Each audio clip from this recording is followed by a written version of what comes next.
Welcome to this video. I hope you're ready for the next Patreon drawing featuring a pterodactyl and an orchid. So let's go and get into this. Alright, we are going to be working on our next Patreon, which I think is number 8, question mark.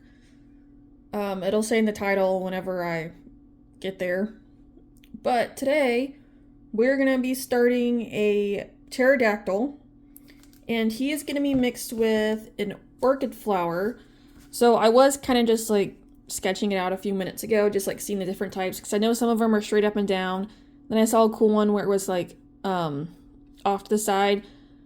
Then I saw where it was either could grow in soil or it was like could grow on the trees. So I almost makes me think this might be the tree grower. I mean, it was in a pot, so I don't know.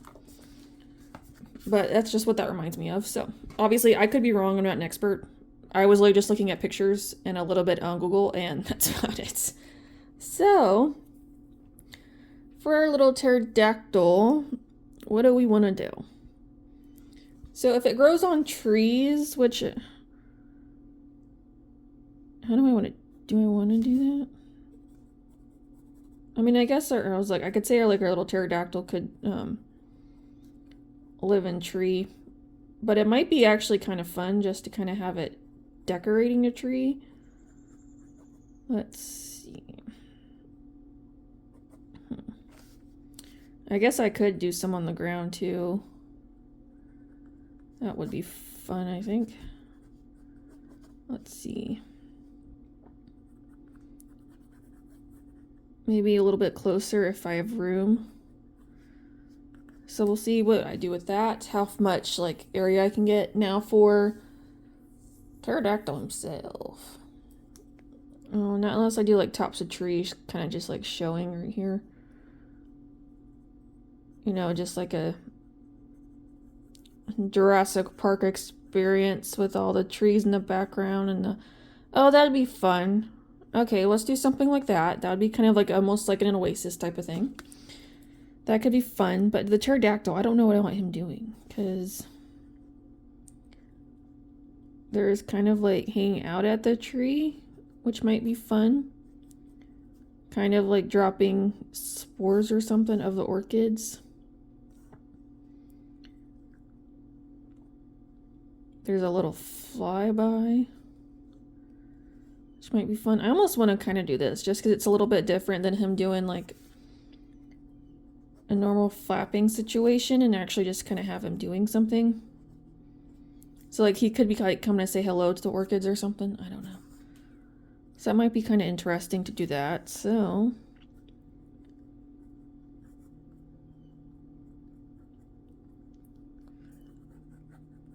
I know this is not what an actual pterodactyl looks like, and that's fine. I don't go for accuracy here.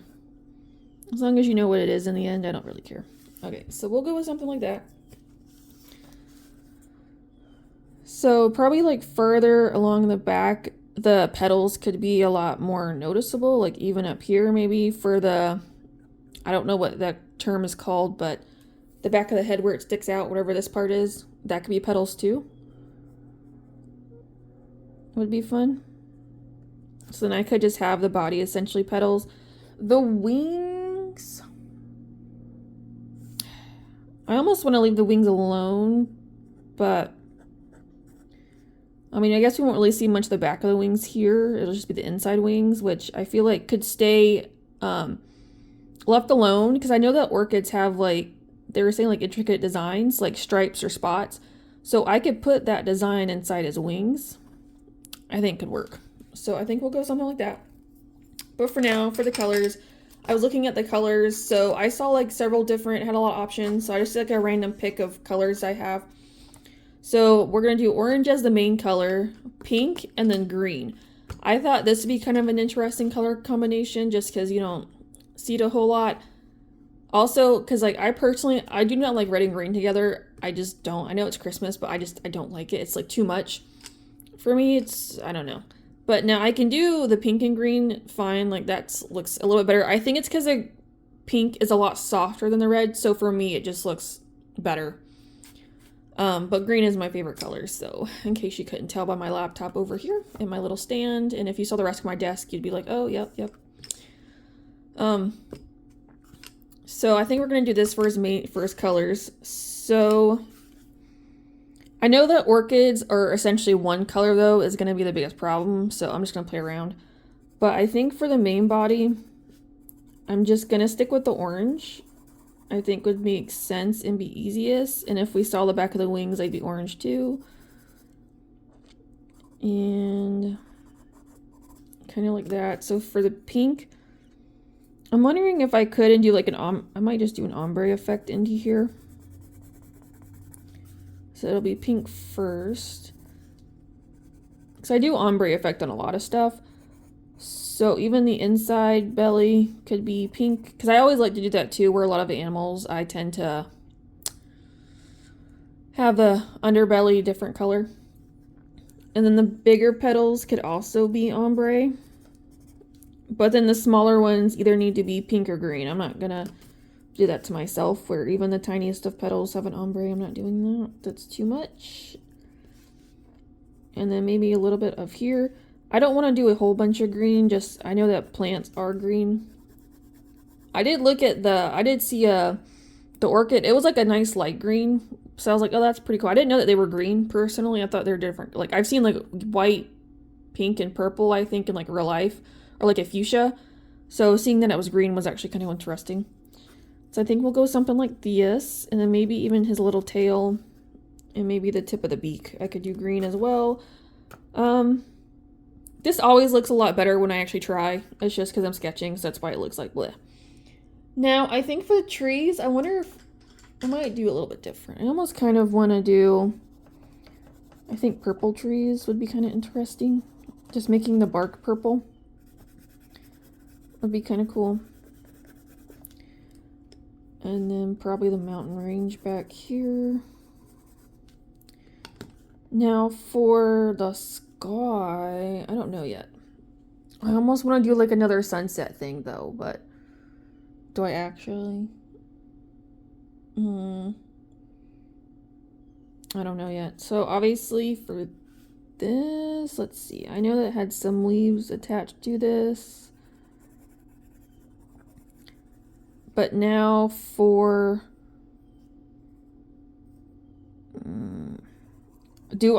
I could make it kind of like yellowy grass. Do I want to do that? I feel like that's too much. Maybe I should stick to cool colors.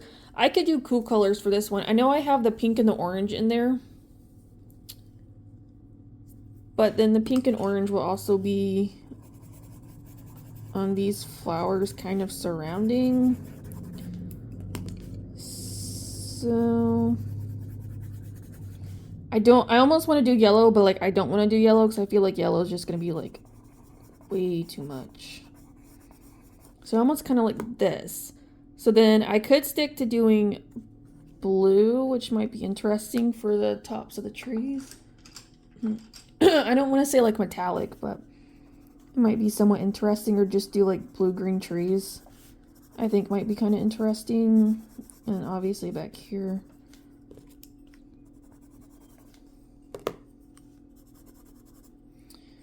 And even this grass we could do.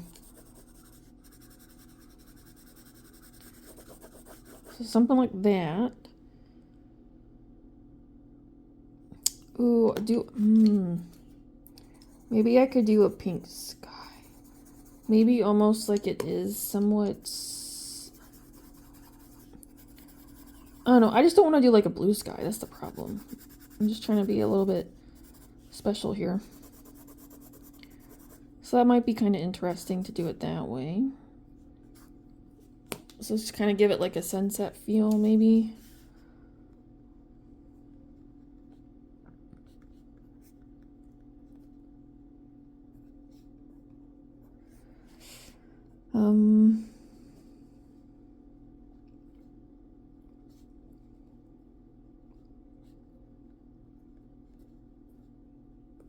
This will also help me later, so that way I kind of know how I want to color these. I think it would be kind of interesting. So that actually might be really, because I don't think I've really done something like this. But if I can try try, keyword here is try, to keep the pink and the orange and pink a lot softer. This actually might look interesting, especially because I know that they're two warm colors against all this cool, but I think it actually might be kind of interesting. So I think that's also why it's kind of working, is because the pink, because these, at least the two colors I have here, are not super bright and they're a lot more toned down, so it makes it look better. So I think we're going to try this, and we're going to go with this, and we're going to see what we do. I'm not sure exactly how much like out of this I can do, but I can probably get a good chunk of it for sure. I might try to get this extra tree in here. I think it'll be fun for something that's up close. Have this back here just to have the different orchids being in soil or on the tree.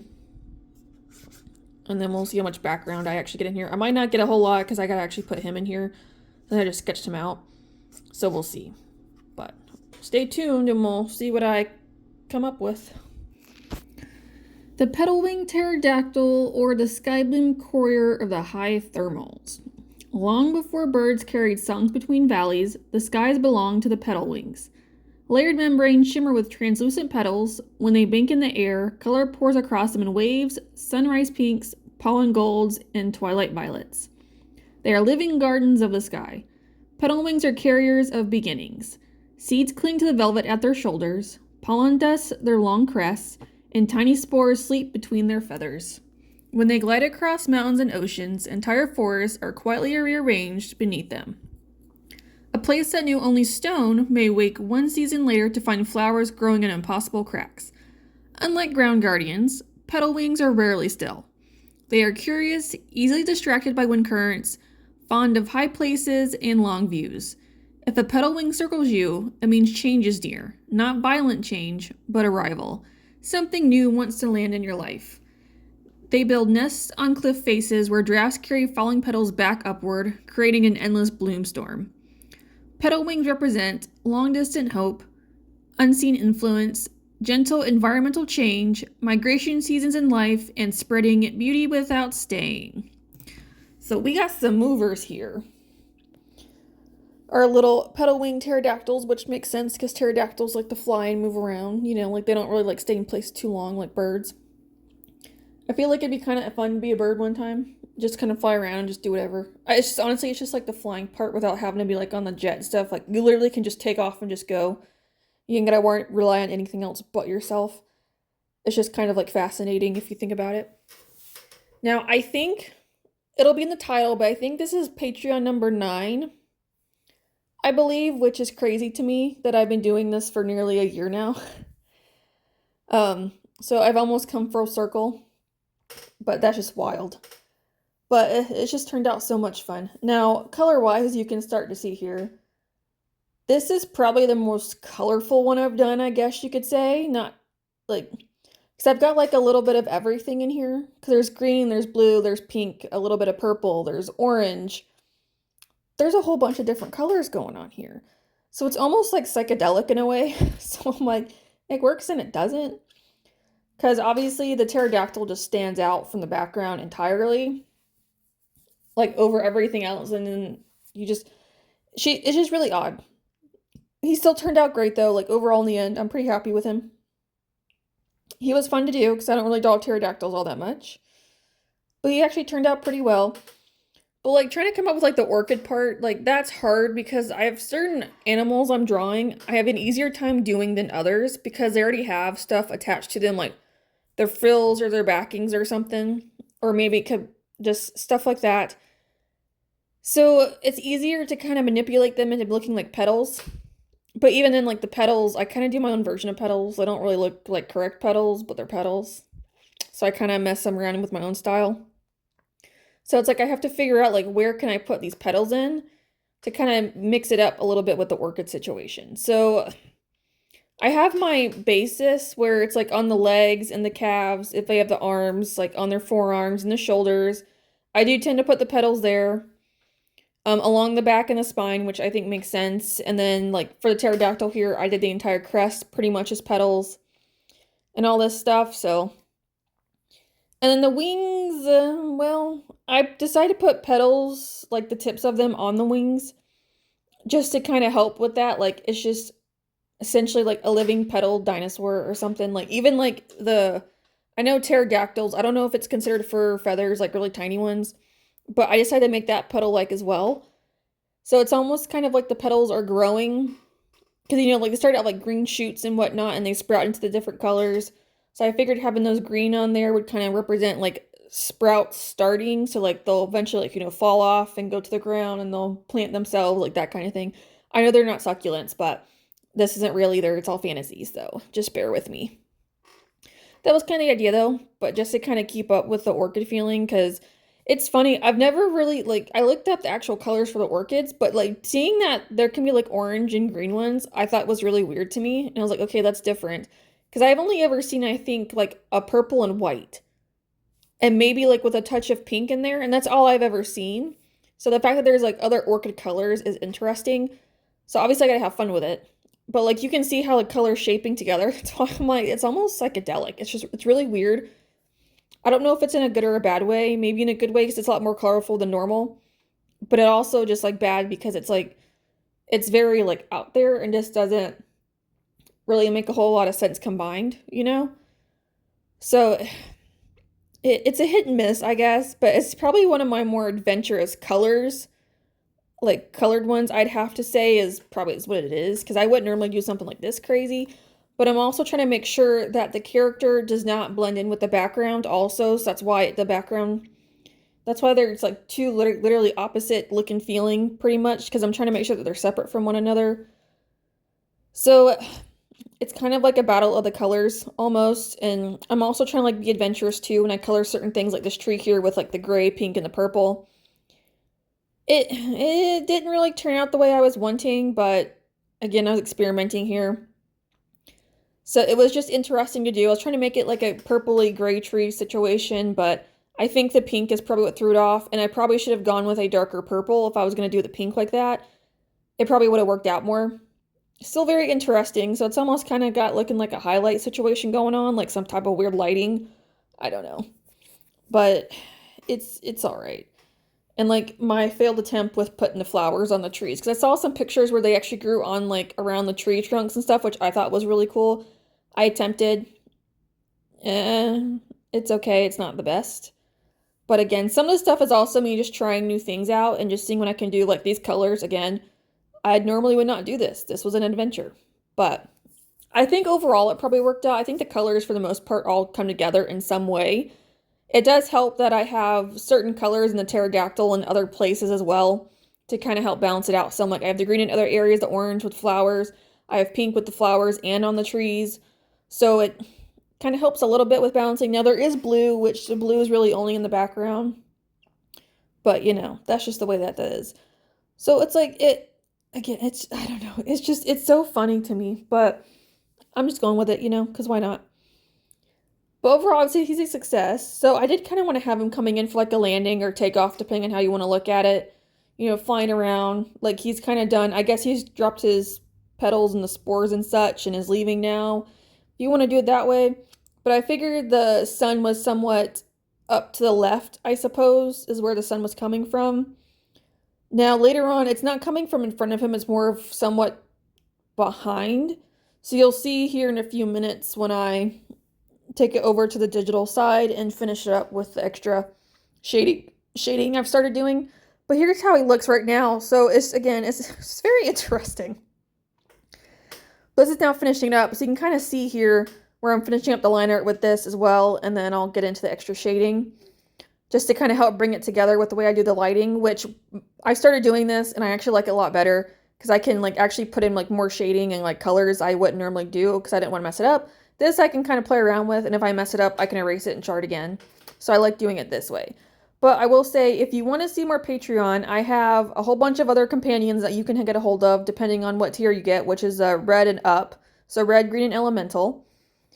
You can get any of those, and then you'll get access to the Patreon. So you'll get a line art, a print, and then you also get lore cards, again, depending on which tier you pick. And then I have other stuff I'm going to start doing Patreon too, with like deciding like the future of my comics that I do, along with the characters, like character lore, comic lore, world lore. Like currently I have 11 comics. I'm going to have 13 here really soon. So if you want to get involved with deciding the next Patreon, the next flower, and all that stuff, feel free. But other than that, thank you for watching, and I'll see you in the next one. Bye!